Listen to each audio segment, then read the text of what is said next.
Hey everybody, we're coming up on about 2 years since both the Tournament of Power and Dragon Ball Super both ended.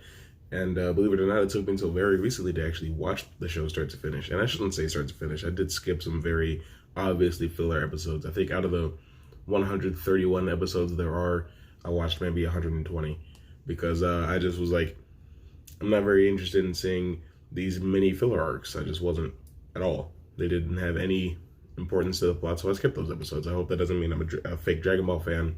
I always skip filler, no matter what show. But I decided I'd go ahead and, I don't know if I'd exactly say review, but just go through the entire show and get my retrospective thoughts on it. And I decided to take roughly the same approach as I do with my my drunk Dragon Ball Z videos, except I'm not going to be drunk, but I will be going through arc by arc. But in the same spirit as the first one, I'm going to be putting both of the first two arcs into the same video. And I think what's important for me to say about that is I consider the first 27 episodes to be one arc, because otherwise it's just way too short.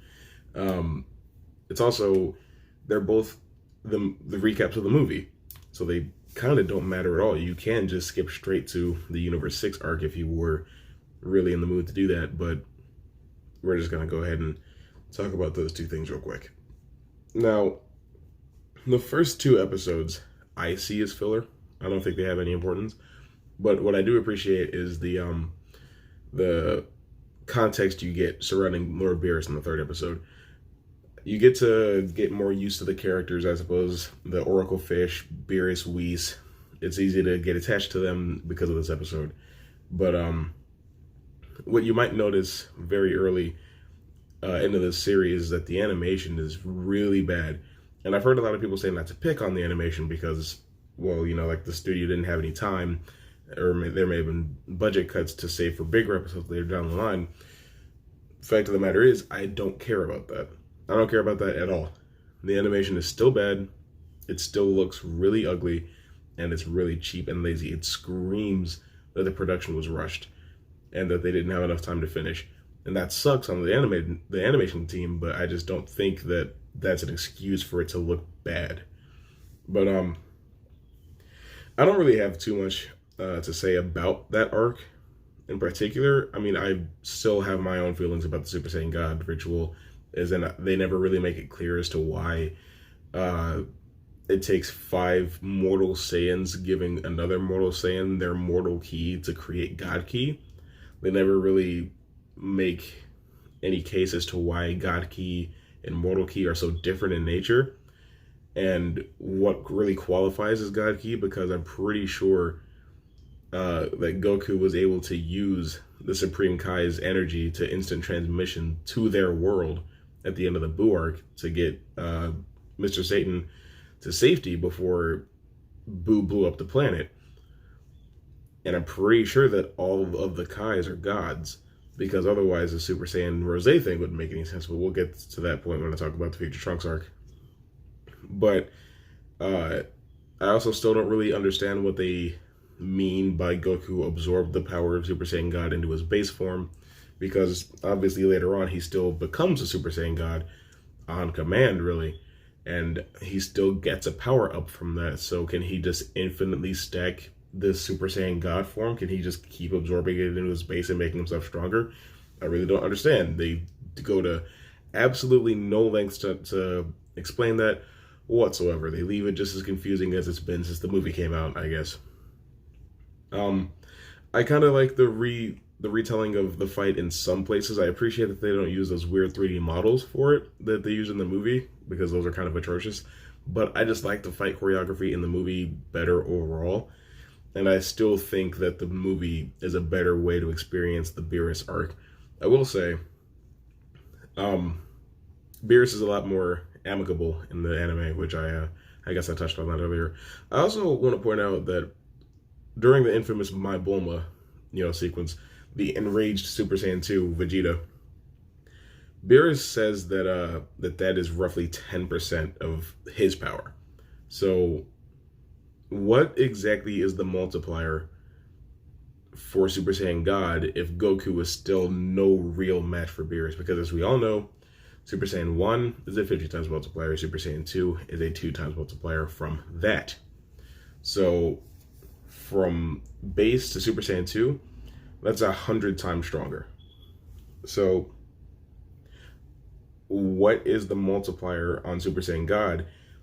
If 100 is 1/10 of Beerus's power, what is insert whatever Goku's is for being Super Saiyan God? I assume that the whole point of Beerus is for him to continually get stronger because the plot demands him to, because as Goku continues to get stronger, he's not supposed to be allowed to catch him. But that's kind of, I just feel like that's kind of lazy. They shouldn't have said that whole 10% thing, because that just makes things more confusing than necessary. Because even then, that would mean that Super Saiyan 3 is close in power, because it's a 4 times. So an enraged Goku in Super Saiyan 3 because somebody hurt Goten or something like that should be 40% of Beerus's power. And that's clearly not the case. So I just don't understand what they were going for with that. It just complicates things needlessly. Now, I guess that's all I really wanted to say about the Beerus portion. Let's talk about Frieza. I hate it. I hate the whole thing. I hate Frieza saying, I only need 4 months of training to catch those monkeys, because Goku and Vegeta have been training non-stop against each other, largely, and Goku's been training against the strongest people in another world. Vegeta's been training in his gravity room. What is Frieza been training against? Some dude, some random scrub from the Frieza Force. He's been training against this person. I'm sorry, my cousin keeps calling Frieza a she, and it's rubbing off on me now. He's been training against this random guy for 4 months. And that is supposed to have pushed him up into this new transformation, this golden transformation, which, by the way, looks disgusting. The golden Frieza, I hate golden Frieza. It's so ugly. There's a little bit more context, though, as to why Vegeta has Super Saiyan Blue as well as Goku going into the fight against Frieza, because of the special training arc that they have on Lord Beerus' world, which is both instructive and entertaining. I actually do like their interactions on that planet. I like that entire part of it. It's pretty enjoyable. I mean, it harkens back to, this whole show tries to harken back to old school Dragon Ball with the comedy, but it does not always work. But in this case, I really like the moment where Beerus slaps Goku with his tail in his sleep, and Vegeta has to kick him so he doesn't hit one of the hourglasses. That's one of my favorite parts of the whole thing. Anyway, Goku and Vegeta have been doing a special type of training to access a different, level of the God Key so that they can both achieve Super Saiyan Blue. Frieza has been fighting against some guy, and he's just equally strong. His golden form is equal to Super Saiyan Blue. And I also don't really like that during the fight, he gasses out just like he did in his 100% buff form on Planet Namek. Like, why would you go the exact same route with this character twice? Like, you kind of just start to make Frieza look stupid. And considering that towards the end of the show, the universe's survival depends on Frieza, you kind of don't want to make him look that inept. Speaking of ineptitude, why would the anime staff put Ginyu back in the show? What purpose did he serve? Also, I don't think frogs live 15 years at the very least.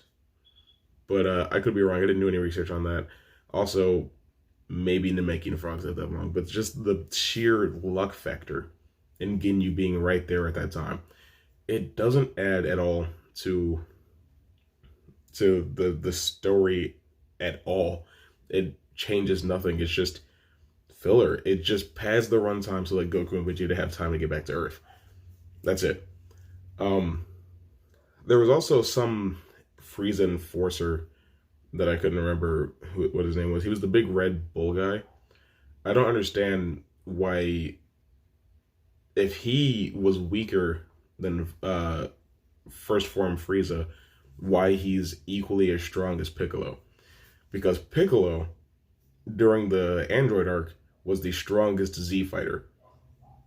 At least base form to base form, he was stronger than even Super Saiyan 1 Goku and Vegeta.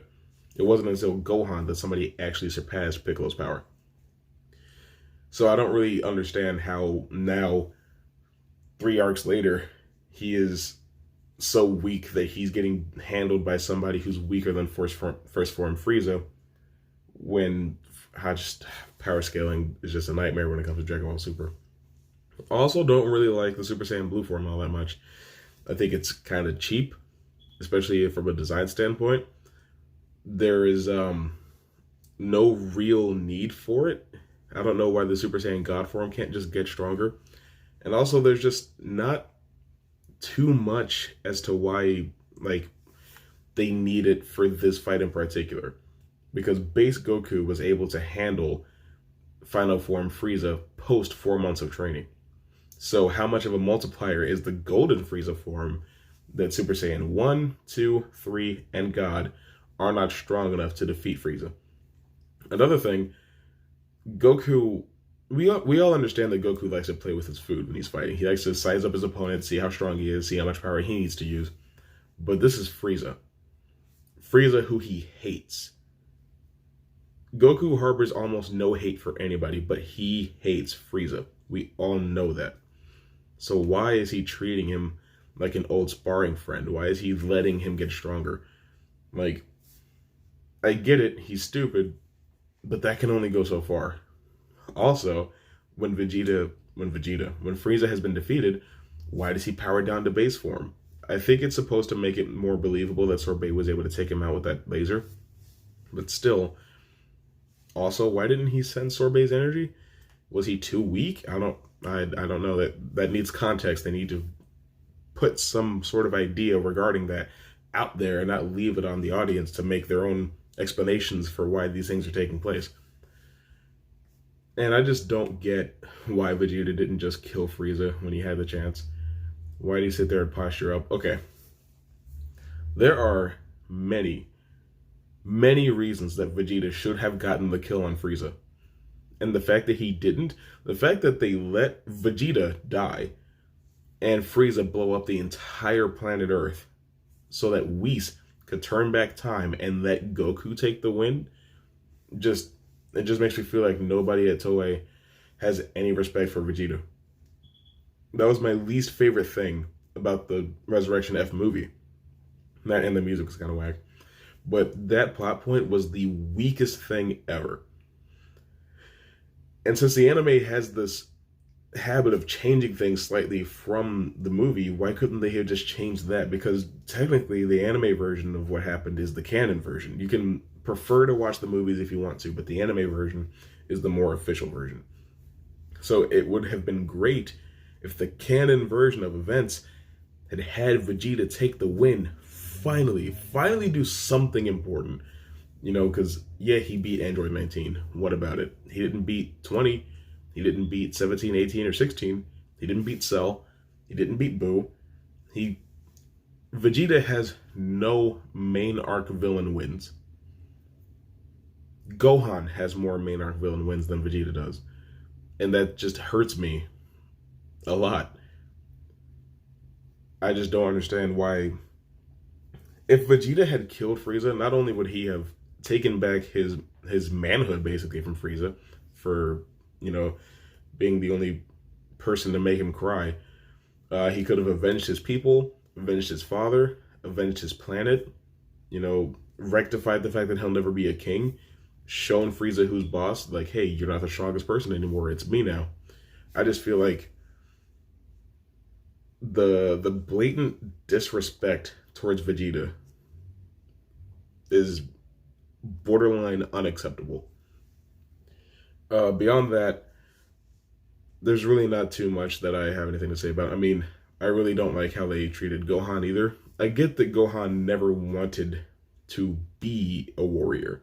He wanted to be a scholar, and he's living that dream now. But, you're going to hate these words, Dragon Ball GT, he was still a scholar in that timeline, but he did not give up his training because he knew, hey, something could happen to Dad, something could happen to Vegeta, then it would just fall on me and Trunks to take care of it, so I should probably be pretty strong.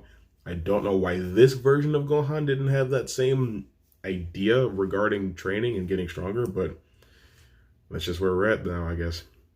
Now, the Universe 6 arc, I enjoy it more than I don't. I always like tournament I usually like tournament arcs. You get to see a lot of cool characters with interesting little gimmicks, and you just get to watch them fight and go down, I guess. The concept of the Super Dragon Balls is something that I didn't really like, but I do like Choppa and Vados. I think they are pretty good foils for Beerus and Whis, so I always enjoy when Whis and Vados interact and when Choppa and Beerus interact. Now, regarding the tournament itself, I hate Frost and Vegeta. I also found out recently in the manga that when Vegeta was struggling to lift Vegeta, it was because he weighed over 1,000 tons, which I think is strange, because he was a Super Saiyan 1 at the time. Which, again, 50 times multiplier. At least that's what we're still assuming. I did watch this video by Seth the Programmer, which leads us to believe that the mastered Super Saiyan form, the Super Saiyan full power grade 4, that's much stronger than just a 50 times multiplier, which I'm inclined to believe, but at the very least, we're working with a 50 times multiplier.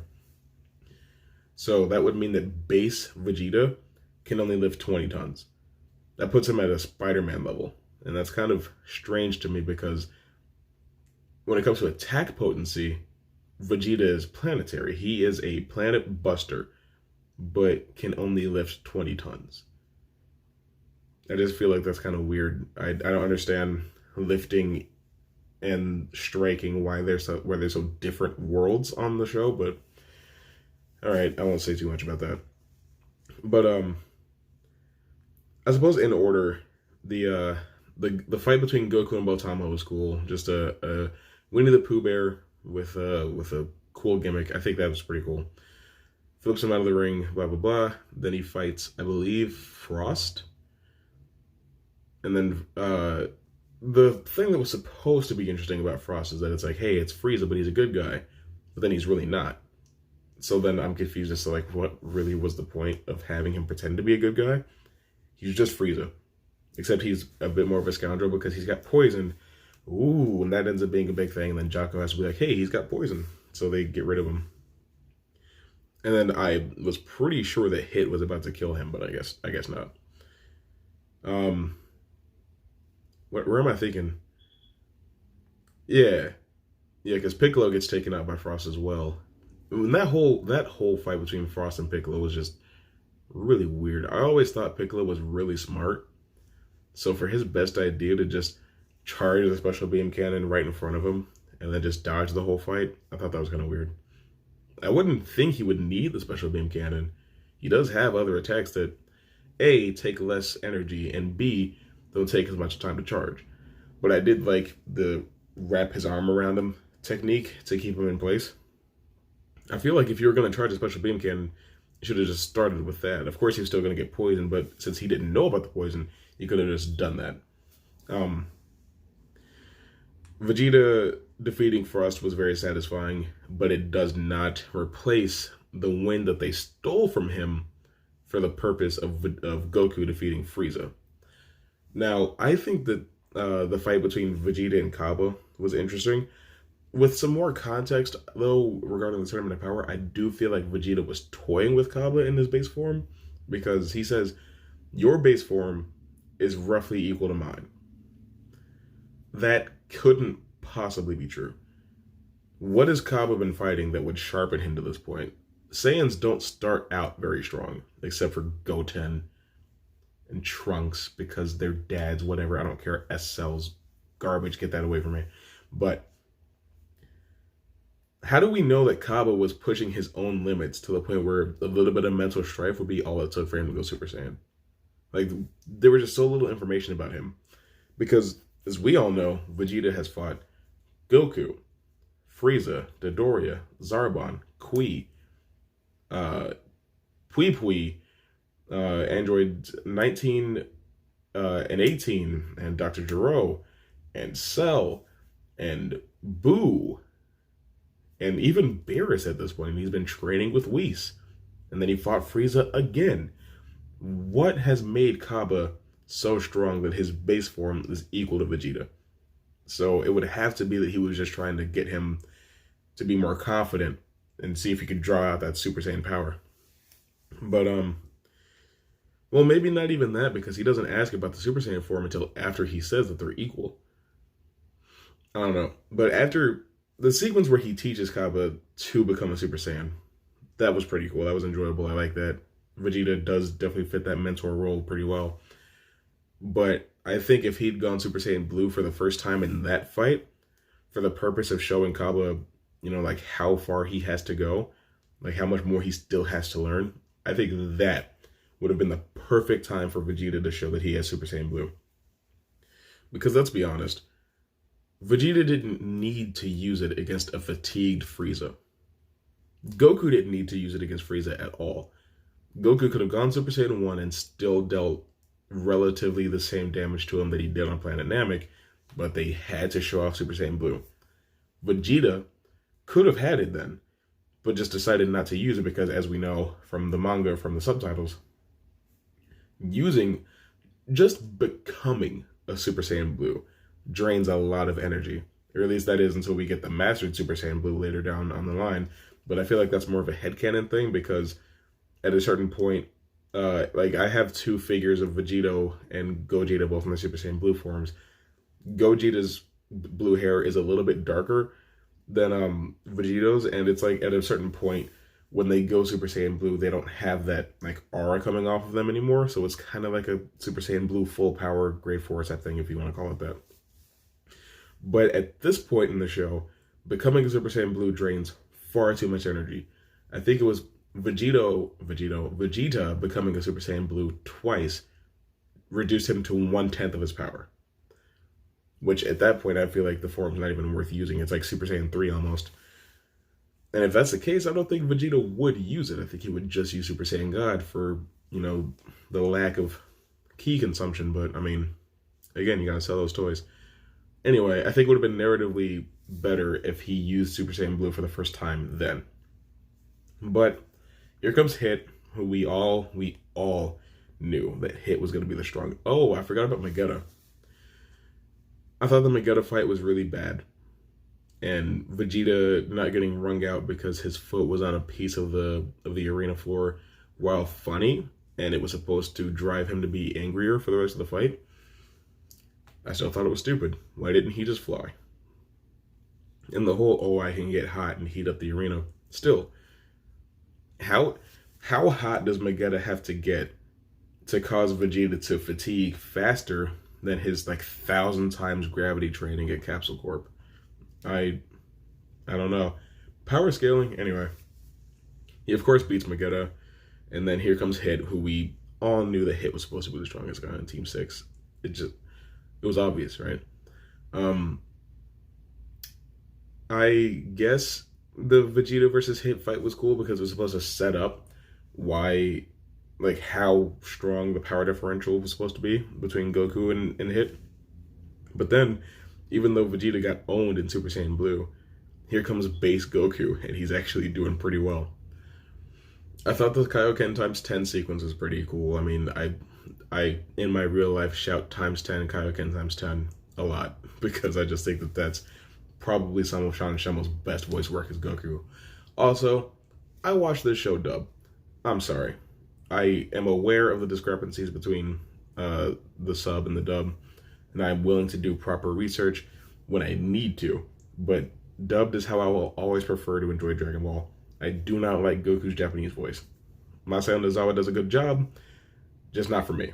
Anyway, what's up? It's Tuxie Boyo from the future. I thought about this way after I recorded the initial video, but I wanted to mention some things about Hit that I thought were interesting.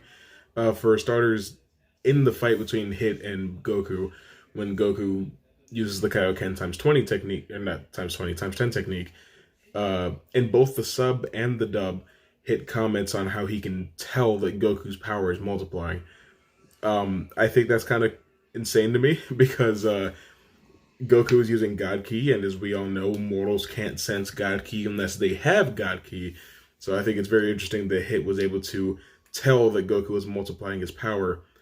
And I don't really know what you could say to rebut that. I mean, you could try to say that Super Saiyan Blue isn't actually God Ki, but I'm pretty sure it's undeniably so.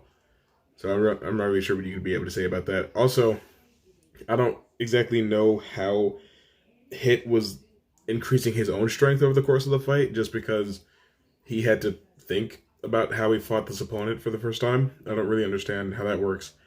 And also, he can skip through time, but Goku was still able to block his attacks, and that didn't really make a whole lot of sense.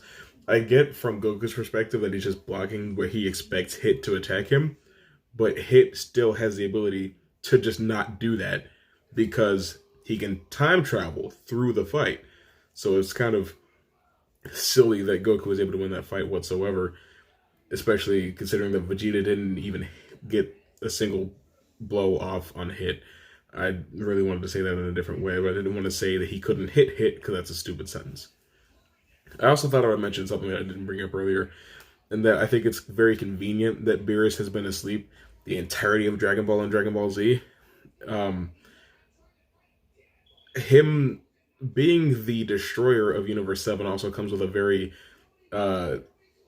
important responsibility to protect it from other destruction.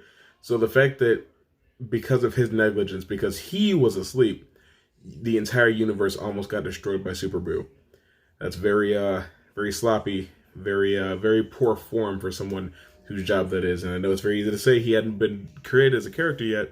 Still, saying that he's just been asleep this whole time kind of renders his character a little bit worthless, because he's apparently really bad at his job, so bad that it almost got the entire universe destroyed. But yeah, I just wanted to throw those things in there. On with the video. And I also like Goku being like, hey, let's take control of our own destinies, you know, like, we don't have to be pawns for these destroyer gods. And so Goku rings himself out, and then Hit lets Monaka ring him out. And I thought that was a pretty cool way for the tournament arc to end. Goku and Hit obviously developed a deep respect for one another during the course of the fight, and I would venture to say that they're even friends at this point. But towards the beginning of the arc, though, they have to pass a written exam to go into the test, and Buu falls asleep. But not only does Vegeta pass this test, Goku passes it. So Goku passes a test that Piccolo passed. And as we all know, that's a big deal because Piccolo is really smart. Vegeta is a little bit less smart than Piccolo. And Goku's an idiot. Like, and Vegeta's not even necessarily very smart. It's just he's a natural born fighter. He understands combat in a very intricate way.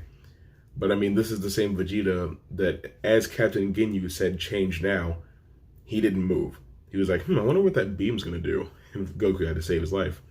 But none of that really matters all that much. It's just I think that the intelligence scaling now is becoming a problem. But overall, those are just my thoughts about the first two arcs of Dragon Ball Super. To sum up, the Beerus saga, fine. Frieza saga, I hate it. Universe 6 tournament saga, it's alright, I guess. I really like Kaba and I really like Hit. I think those are two really good characters that came out of that. I hate Frost. I don't like Batamo all that much. And I think Magetta is just meh, I suppose. I also appreciate that Goku and Vegeta were wearing their Whis outfits during this arc. I thought they were going to keep them for the rest of the show. But alas, I was mistaken. But that's all I got for you this time. Next time we'll talk about the Future Trunks arc, which I have a lot to say about. And then we'll talk about the Tournament of Power, which I have even more to say about. So probably both of those videos will be around this same length. So yeah, I hope you enjoyed. I'll see you next time.